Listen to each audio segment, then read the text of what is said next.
We got a NFL legend, Notre Dame legend joining us. I want to introduce you guys real quick. Our main man, Philadelphia Eagle legend, Notre Dame captain, our main man, Paul Grasmanis. Paul, welcome in. Appreciate you. Thank you, Paul. Yeah, good to be here. Appreciate you guys. I don't know about that legendary status though, but thank you. Hey, this is Steve Kim, who's on Whitlock. I text Whitlock yesterday. You guys all live by each other down there. Kyle Turley, good friend of mine. So Whitlock said he would love to get you on. You guys are all right there, neighbors and stuff. So Steve is a co-host with Whitlock, as you see the Fearless sign. So I just want to introduce you guys. Hey, Paul, before I get out of here, I just have one question. When you played for Holtz and you guys were playing like Army and Navy, and he'd do the whole, well, I really believe this is one of the greatest teams ever. And, you know, the Army has – did you guys ever say in the locker room, like, Jesus, coach, really? No, you know, to be honest, like, Coach was so good at getting us to believe in that. Like, because we didn't know, I didn't know any better. We were 18, 19, 20-year-old kids.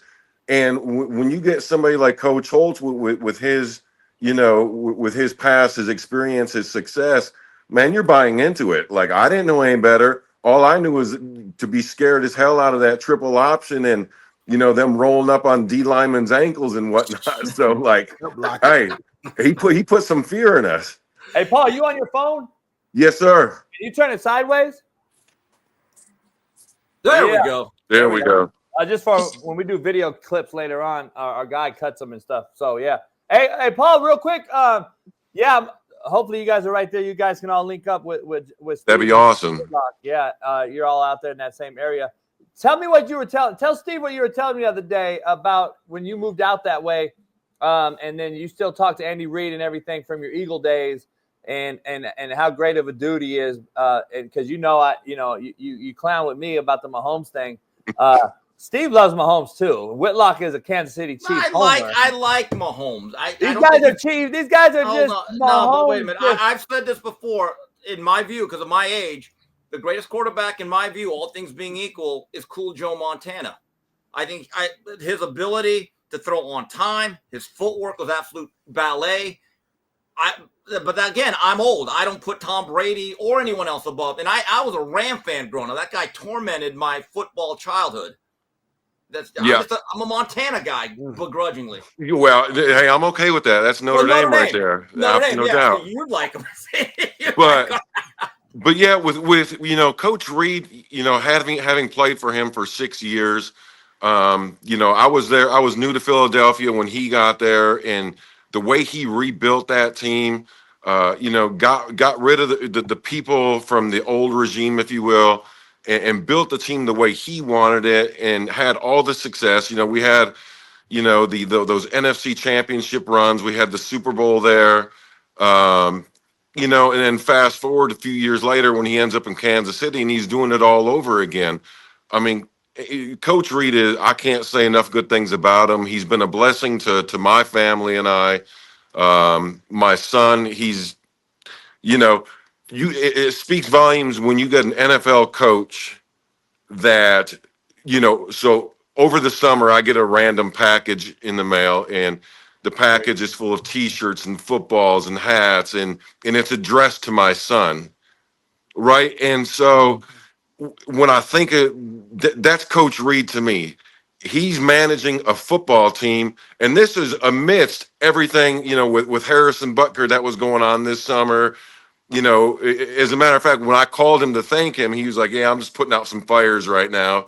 But, the fact that he's got the time to think of my son and my family, man, that speaks volumes. That's why he's one of the best. Paul, I'll end it like this because I got to get out of here. But the fact his run in Philadelphia is actually underrated because, and not to disparage anybody, but he consistently knocked on the Super Bowl doorstep with Torrance Small, Freddie Mitchell, Todd Pinkston. And in that 1 year he had Terrell Owens. If he doesn't get injured, I think it's a completely different Super Bowl, even though Terrell had a good game. If he stays in the life of Donovan McNabb for a few more years, Donovan's a first ballot Hall of Famer if he stays there. So I actually think his Philadelphia run, I know people say he didn't win a Super Bowl there, but if you look at everything in context of what he took over and what he built them, I think may have been a Hall of Famer just on that run alone. Hey, Steve and Paul, and wasn't the NFC fucking East a lot better than the AFC West at this time? 100%. Yeah. The AFC West was nothing at that time. Yeah. Hell no. I mean, shoot, yeah. When we were there, the Cowboys were still solid. Yeah. Troy Aikman was still there, even though he was right on his last legs there. And the Giants had their Super Bowl run there in 2000, 2001, whatever that was, even though they got smashed by the Ravens. But, our division was solid. And, and I'm not going to put, those guys were great guys. I love Pinkston as well. Pinkston's on Coach Reid's staff there now in Kansas City. We had a great, I look at when we lost the NFC Championship game to the Tampa Bay Buccaneers. I mean, we got out schemed, flat out. We got out schemed on our defense. I'm not putting that. Yeah. Granted, our offense maybe could have scored some more points, but we got out schemed on defense. We didn't defensively. We didn't play the best that day. Coach Johnson. And then then I go back to the year before that when we played Carolina. Same or no, I forget, it was the year before or a year after. But anyway, when we played the Panthers in the NFC Championship game, I mean, what, Jake Delhomme beat us? I mean, come on, that's on us. That's on defense. Yeah, guys, I gotta get going. Paul, nice meeting you. You as well. Thank you. Later. Paul, man, I welcome in, brother. I appreciate you coming in. Notre Dame legend. You're rocking the Notre Dame gear. Smitty's from Indiana, so he knows the rivalry. Okay. He went to Ball State. Chirp. Yeah, so Hey, Blaine Bishop. Come on now. There you go. No doubt. Yes, sir. Legend. Hey, Ball State Paul, legend. you guys I want to get your take on the college football playoff.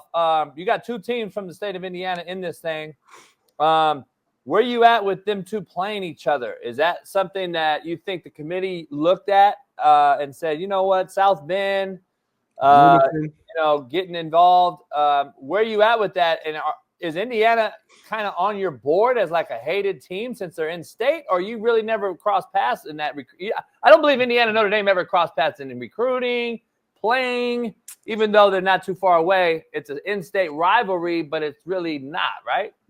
Yeah, no, I mean, I think the last time we played them was 35, 40 years ago. So, I mean, it's been a good minute. It's definitely not a rivalry. But nonetheless, I mean, it's in state, right? Like they're 2 hours down the road from us. And, they play some smash mouth football this year. I love what they've been able to put together there. So, we definitely can't take them lightly. But I know Notre Dame's going to do their thing. I know they're going to represent, and we're going to be all right. Yeah, they're looking real good right now. And obviously, I know they had that that bad loss early in the year against NIU, but since then they've been Notre Dame's been rolling. Like since then, it's like that was a wake up call for them. I guess how serious do you feel like this Notre Dame team is? Like, do you think they can win it all this year? Like realistically? Yeah, no doubt about it. I think right now, because I honestly believe we have one of the best defenses out there. Granted, USC put some points up on us last week, and I think that was a good thing. I think that too was a little bit of a slap in the face. Like, okay, we got to wake up. And but overall, I mean, Notre Dame's got one of the top defenses out there. Xavier Watts, All-American safety and whatnot, and the defensive line doing their thing, leading. I want to say the defensive tackles are leading the country in sacks. Got great young guys who are freshmen who are stepping up to the plate.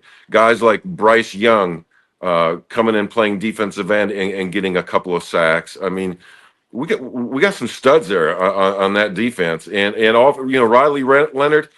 I think you're exactly right. I think that NIU game. Slow start against A&M that first game. Yeah. Awesome win, but a slow start nonetheless. And then losing the very next week to NIU. I think that was a wake up call because he's been nothing but get better every single game. And what I don't think a lot of people know about Riley Leonard too is, when Notre Dame took him in the springtime or whatever, when he made the transfer, he had that ankle injury from Duke, and then he had the surgery. So he missed all of spring ball. And then he missed, through that rehab process, he missed a lot of the summer ball as well. So when he was going into that A&M game, the system was still pretty new for him. Right. And all he's been doing is growing and learning ever since then. Yeah, no doubt about it.